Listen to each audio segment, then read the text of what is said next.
Thank you for joining us today, everybody. We are joined by Big Toko, Juicy Finau. How are you, man? Man, I'm doing good. I'm doing even better now that I'm talking with you guys. You know what I'm saying? You're making us blush. There's all the right words straight away. That's it. I love it. Now, how are you, man, anyway? I mean, whereabouts are you in the States at the moment? I'm in California right now. I'm in the Bay Area, so I'm here at home, pretty much just getting ready for the weekend. You know, it's a big weekend for GCW, so Yeah, right man. now just preparing myself, getting in the right state of mind and everything. Hey, well, there's worse places to be than California. Yeah, true. What's the weather like there? Is it still somewhat nice? Because I saw that Nick Jackson posted there was some snow this morning in Southern California. Yeah, they're in Southern California. Out here it's been real windy lately. It's been windy lately, but other than that, you know, weather's been cool during the day, not too hot, not too cold. But it's been nice out. You know what I'm saying? It's been a nice day outside lately. Oh, dude, it's freezing over here. I got up for work at 6 o'clock this morning, and it took me 15 minutes to get the ice off my car windscreen. It's so cold. I'm sat with a blanket and with a hoodie just to keep warm. Well, before we talk, obviously, GCW and stuff, I was doing a bit of research, and you're like the rest of us. You've been a fan your whole life. Is that right? Yeah. I've been a fan since I was a youngin, since I was a kid. I grew up on pro wrestling. I think that's where I got most of my character work. You know, when you see when you see these guys coming out flexing and stuff, and you just like automatically just drawn into it. Then you start imitating them, imitating what they're doing on screen. So I think that's really what makes me so comfortable in the ring, is because I was doing it when nobody was looking. You know. Yeah, we're all guilty of that. We're all doing the same. Yeah, we've all been there. When you obviously started watching wrestling, obviously, was you attracted to was it the larger than life, the gimmicks, the characters?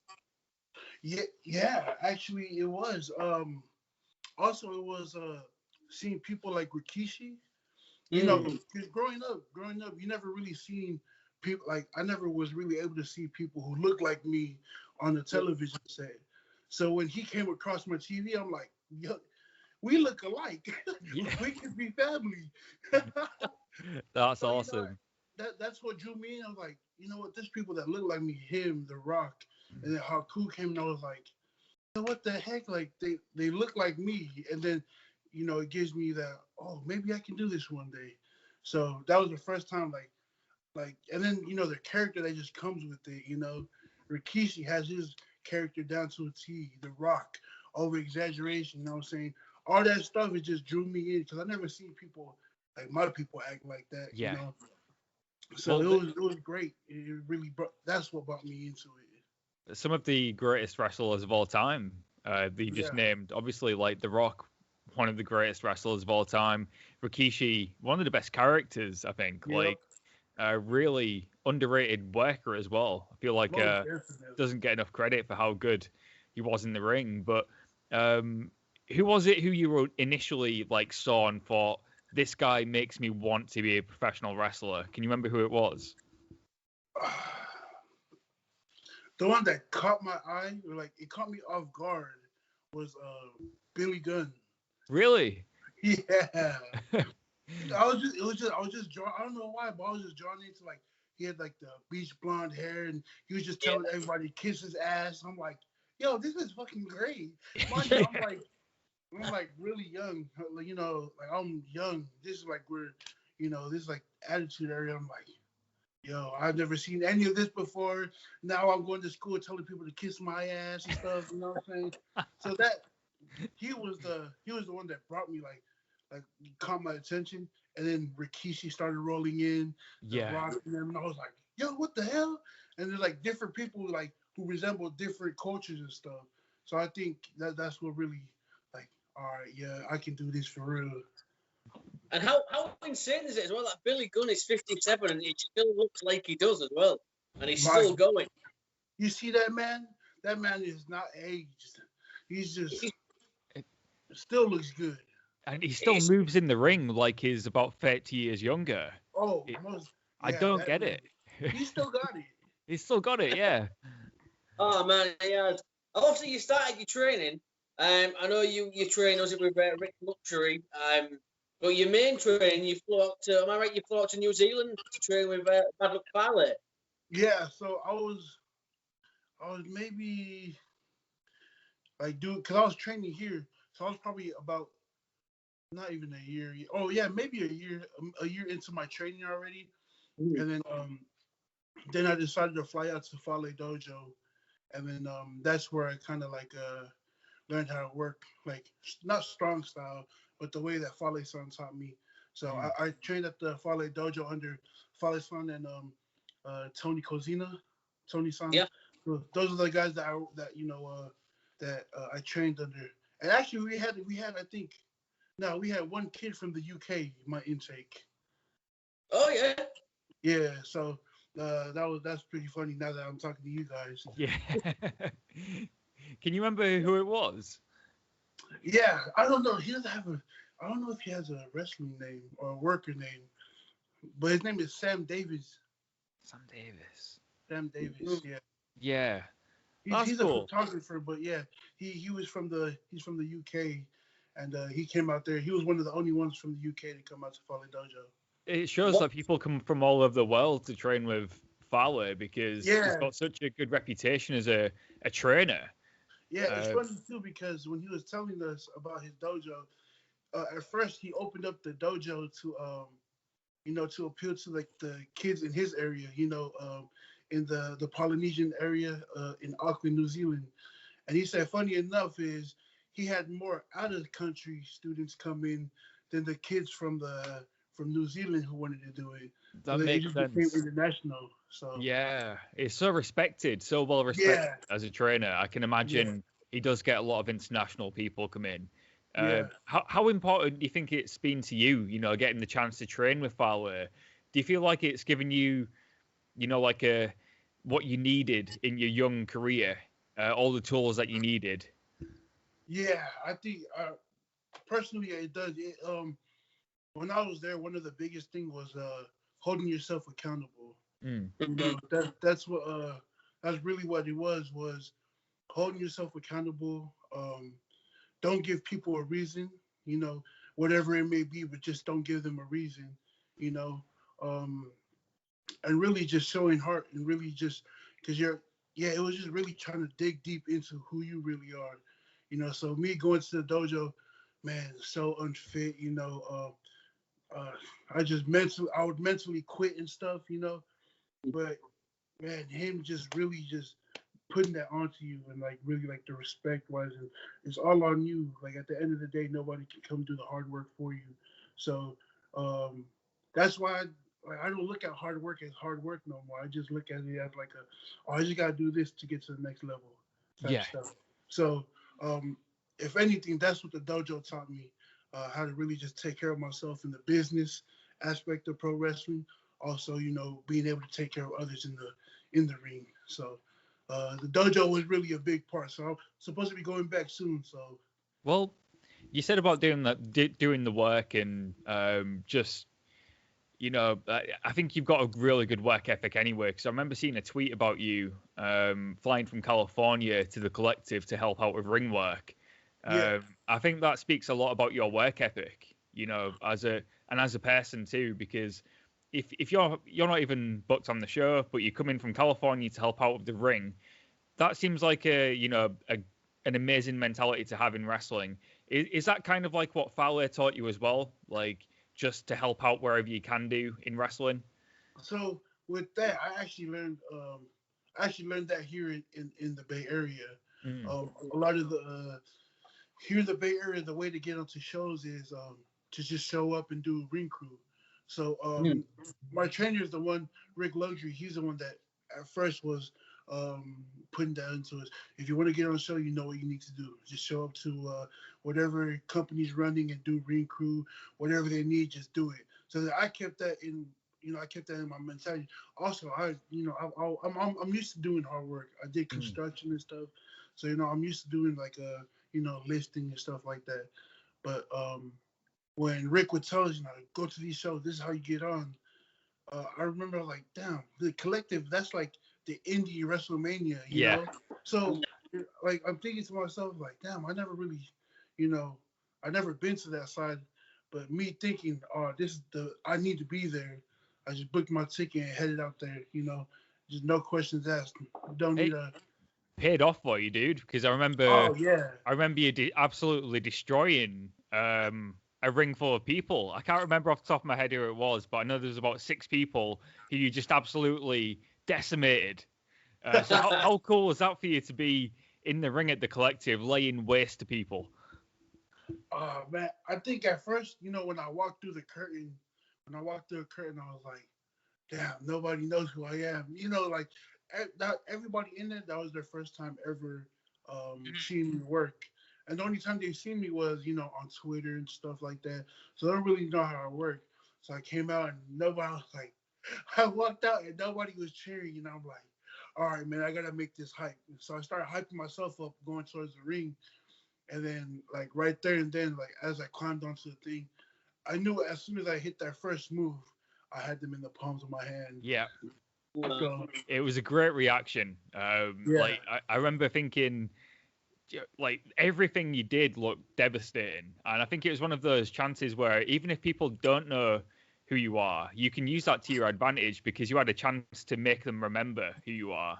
Yeah. And you feel like you did that? Yeah. That's why I wanted to hit that 3-man Samoan drop. A lot of the time, I mean, ever since I've been alive, I've never seen anybody hit a 3-man Samoan drop. I've always seen, the 1-man and the 2-man Samoan drop, but I've never seen anybody really, hit that 3-man. So, me being, all right, this is the first time that anybody's seen me here. What's my biggest move in my arsenal? What's the one that, like, looks nice? I can pull it out whenever. Samoan drop. And then, what can I do so people remember me? I said, add 2 more people on there.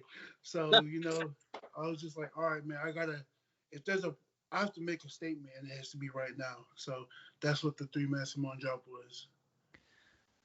It worked, man. It worked. It really did.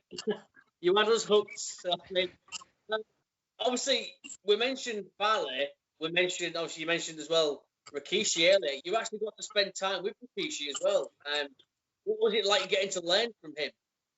Man, that I think because he has the knowledge from his family, that's centuries of knowledge coming from that man, So just being able to sit under his learning tree and just listen to what he has to say, man, I think that was, like I said, I told you that's who, like, when I seen people draw me in, he was one of them.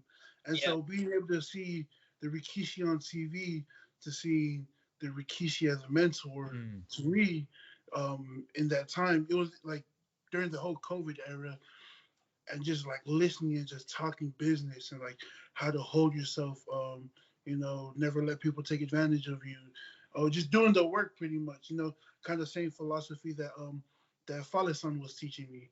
But just being able to sit under and just just really talk to him, because the one thing about Rikishi is he don't sugarcoat nothing.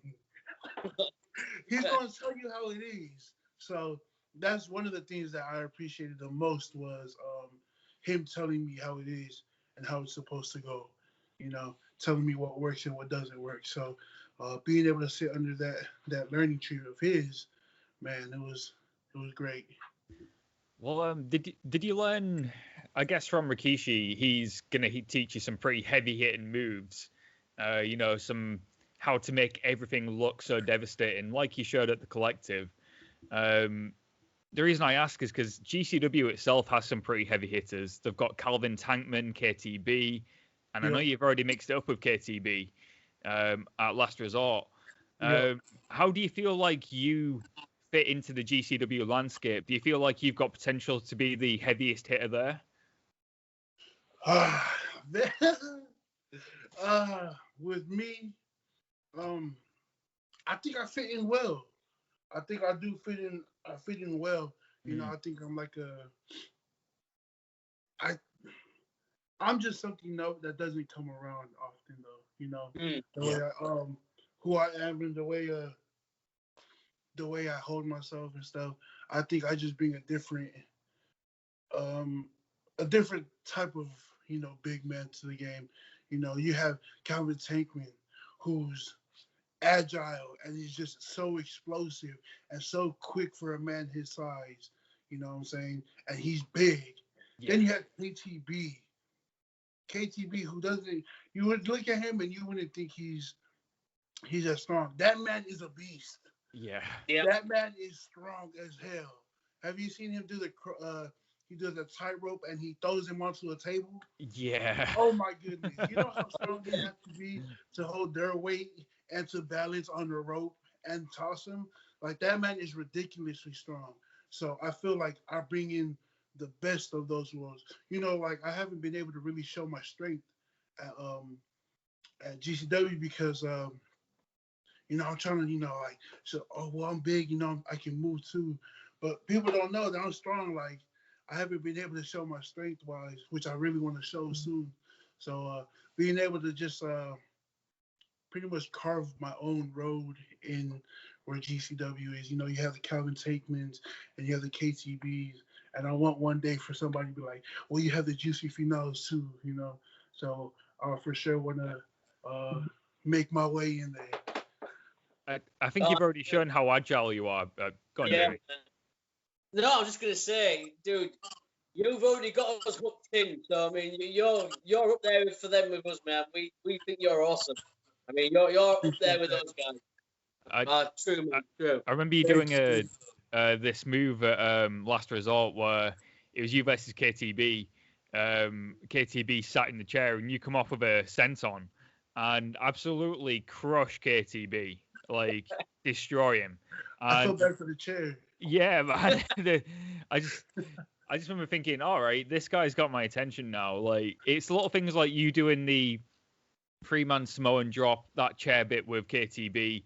I think it's, if you keep that kind of stuff up, people are going to be talking about you fairly soon. You're going to be getting people's attention. What's your goal for the immediate future then? I know, like, you've got GCW in your sights. Is there anything else that you're wanting to get done this year in 2021? I kind of set myself up for pretty much like not a time limit, but like a space of what I need to do. So like in the next 5 months, I really want to try to make some money, help my family out. Because recently I just quit my job I had 2 incomes and I quit both of them so I could focus 100% on wrestling and really just trying to grind it down and really discover who I am and what my weaknesses and my strengths are. So that's really what I'm trying to do is, one point I want wrestling to be able to feel the income of my family and, for me to get out to these shows. But, yeah, that's really it. It's just, if that doesn't happen, then I'll be on my way back to the dojo soon. Somewhat this year, I'll be back in New Zealand. Another guy as well, I was doing a bit of research. Someone who you said was quite important to your career was Jimmy Lloyd. How important has Jimmy been to you? Oh, man, Jimmy, that man is, if it wasn't for him, I don't think I would have gotten the right directions to the collective.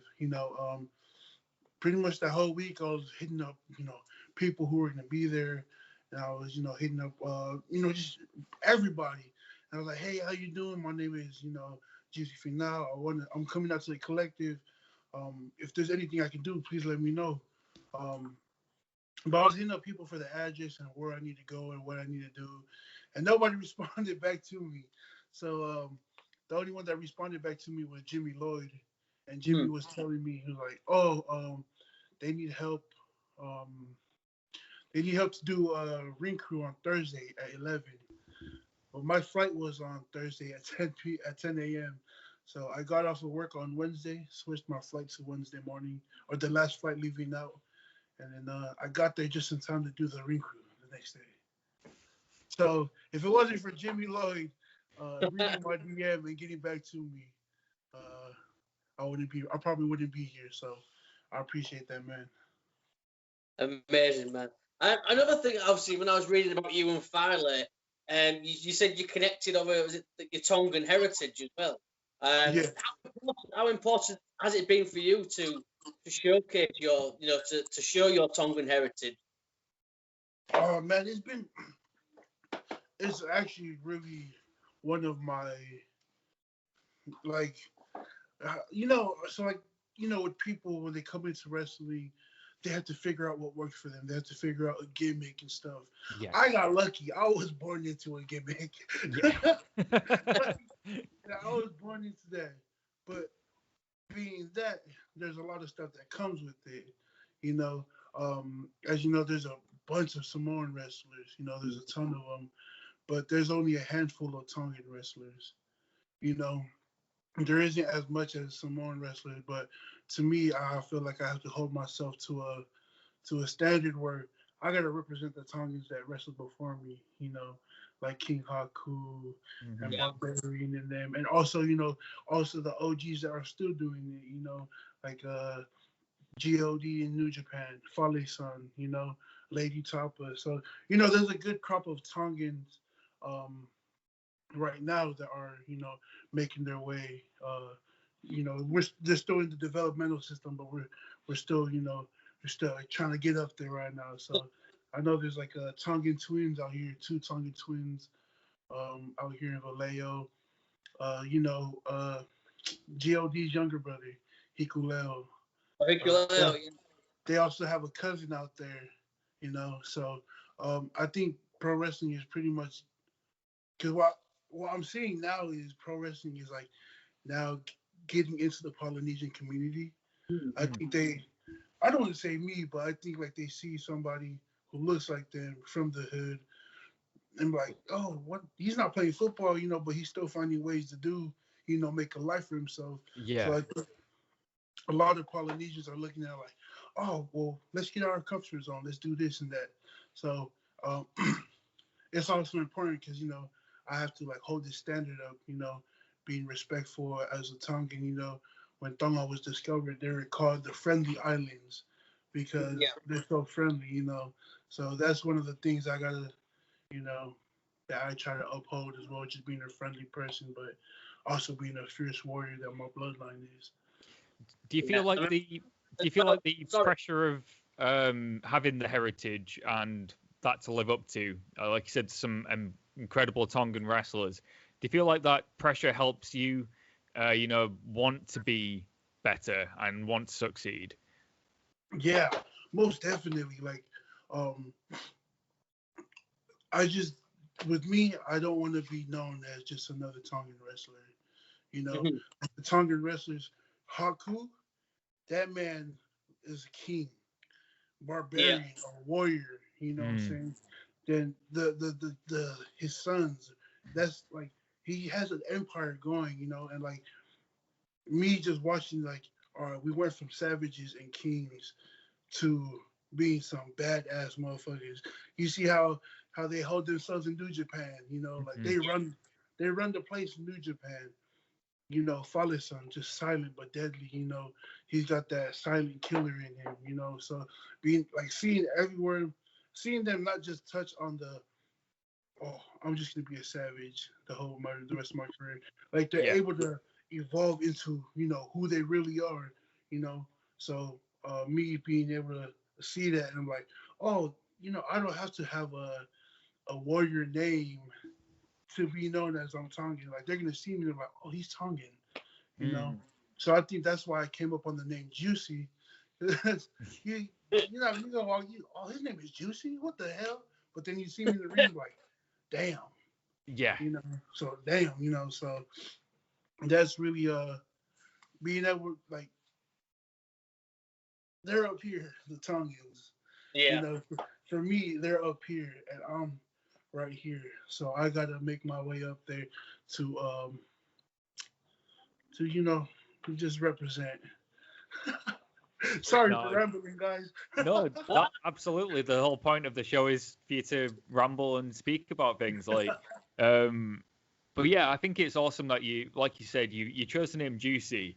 I feel like it kind of breaks the mold of that stereotype as well, which, like you said, you don't have to just be as some companies would say, like a savage, you can still be yourself and be Tongan because you are Tongan. You know, that's your heritage. And I think that's really important. Like you putting your own spin on the Tongan wrestler. So what the name Juicy, I think it's awesome. What made you come up with that then? Was there a thought process behind it, or did you just say, Juice is a good name? Nah, you know what? There really wasn't a thought process with his name. I just remember I heard the name, and I just heard the word. Because at first my name was Big Juicy, and I'm like, you know, I like that name. I like that name. it just came to me like, damn, I hella like that name, Big Juicy. So then I just started playing with it and stuff, and then one day I was just like, oh, let me see if it's gonna stick. So I told my trainer, yeah, my name is Big Juicy now. They're like, what? They're like, yeah, that's the name I'm gonna work under. Like, what the hell? You don't want to? They're like, you don't want a Tongan name and stuff? Like, you don't want a ferocious name and stuff? And I'm like, nah, hell no, I'm Big Juicy. And they're like, all right, we'll see how it sticks. You know what I'm saying? So then we go by, and then like the crowd loves it. It's so easy to chant it, Juicy. So like the little kids and stuff, they all love the name Juicy. And so I'm like, oh, you know what? It's getting some traction and stuff. And then I was like, my mom was like, I like the name. She's like, I like the name. But it's just like, you know, I don't want to be, man. Yeah, I just didn't want to be like any Tongan name, you know. So I didn't want to be, so like I chose Juicy because Juicy works, it goes with everything. Like just, I can be a savage. Oh, that's Juicy right there. Like, oh, he can, you know what I'm saying? So like, yeah, I feel like I could take the words to give it different meanings. Yeah. And if your mum likes it, then you're onto a winner, right? I mean, that's all that you matters. know what? If Mama Juicy like it, that's it. That's it. Obviously, I know you want to make a name for yourself on the independent circuit with GCW, etc. But is Japan a goal for you? Is that a dream for you? Yeah, you know what? Japan is one of my goals. Being, you know, I don't know if you guys kept up with, you know, New Japan Strong and stuff. Yeah. And you see a lot of there's a lot of representation of the LA Dojo and the New Japan Dojo. So I would love to represent Fale Dojo in New Japan. So I think I have a different style than most, but I think we can make it work in Japan. I'd love to see that. Yeah, I would love to see that. I mean, during this whole interview, there's been a few dream matches we've mentioned. I kind of want to see you against now. I want to see you against Calvin Tankman. I was thinking I'd love to see you against Samoa Joe. Some really cool matches, but I think New Japan, God, there's so many matches there that you could, you know, dream matches for you and I'm sure fans as well. Yeah. Maybe student versus teacher at some point. Student teacher, there you go. I was just watching the Fale-san versus Yuji Nagata in his retirement at the G1, and I just remember seeing where Fale bowed down to him and rolled out, and I'm like, you know what? We could do something like this. Yeah. We could do something like this. Me and trainers. So I think that's something down the future that I would love to actually travel under Fale-san and, you know, learn with him under that tent. So that'd be something dope. Oh, hell yeah, man. On a side note as well, is Fale as big as he looks on the TV? He's bigger. Really? He's big. He's big. Because he looks like a big dude on TV, but he's bigger in real life. Yeah, I remember seeing him walk through when we were going into the dojo. I just remember maybe I'm exaggerating, but I remember like his head was like near the top of the door. So he's a pretty tall man. He must be about 6'5" or something. He looks huge. Yeah, he's huge. Yeah. So obviously, before we start to wrap things up as well, obviously you mentioned GCW this weekend.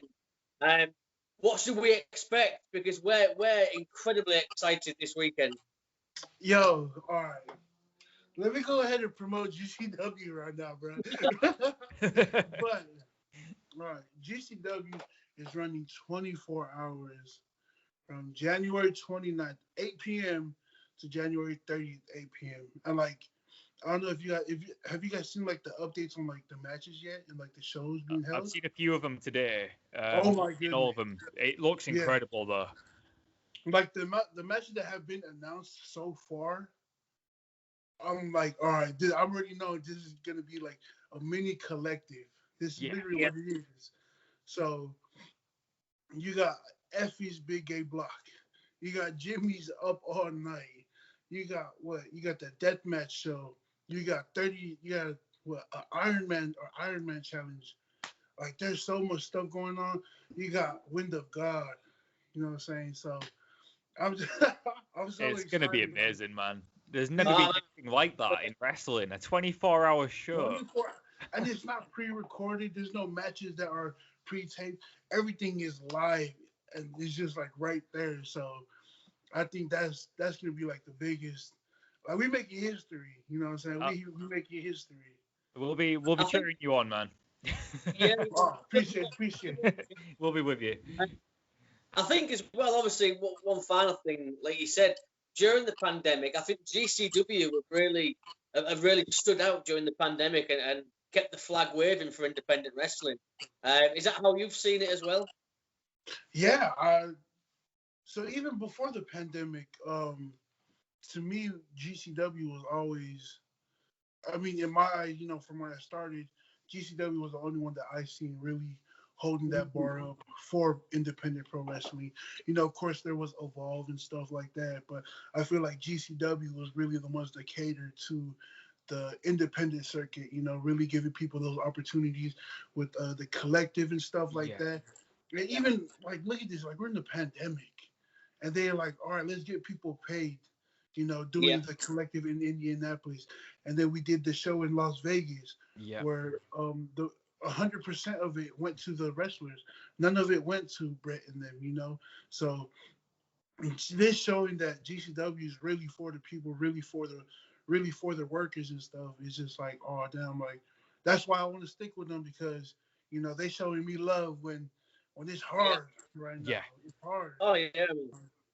For absolutely to show love to the independent, you know what I'm saying? There's not work being out here like that. So GCW doing stuff like this just to give back to the independent wrestlers is just great. It's really inspiring, even as a fan, to watch, knowing that the talents are getting paid for the show. Everything's safe at the moment. And, you know, it's just good to see some wrestling, because we haven't had a show here for 10 months now in the UK. Yeah. So we're watching all the US promotions we can do. And GCW has just been such a highlight to watch. And you can tell everyone on the show is having a good time as well. Yeah, and like, man, you've seen our shows on stream and stuff. Like, it's nothing but good vibes. You know, so everybody that's there wants to be there. You know, the booker Brett, the owner, he's making sure everyone's doing COVID test before you even walk in the building type stuff. Yeah. So it's not fair for, you know, because you know there'll be people on Twitter and stuff trying to talk and stuff like this is unsafe, this and that, bro. You don't know what you're talking about, because these people that working day in, day out, you know what I'm saying, out of their own home, you know, to make this really happen and make it possible, you know. And it's just one man, you know, with the team. So shout out to Brett and them, you know, really keeping it effective for everybody. Yeah, he's doing a great job, like you said. I don't think people realise just how much Brett does. He's doing a fantastic job. He really is. But before we wrap it up, I've got to say first of all, please come back on in the future, dude. We really would love to. Yeah, man, you're one of the nicest people we've ever spoken to. Man, honestly, I would love to come back on. Definitely, great chat. But before we go, let everybody know where they can find you on your social medias. And you can find me on man, you can find me on Instagram, Twitter, and Facebook under Juicy Finau. You can find me on YouTube at Big Juicy TV. Go ahead and like and subscribe and hit that bell for notifications. I'm going to do that right now. So you can find me there. Pro Wrestling Tees, Juicy Finau. You know, GCW is taking donations right now. Everything 100% is going towards the independent workers that are working these shows. So, feel free to show some love on the Indiegogo. Go ahead and tap in with GCW on Twitter, and you can get all the information there. Well, I appreciate the love, fellas, man. Thank you guys so much. Dude, we appreciate you, and we will definitely get you back on. It's been an absolute pleasure.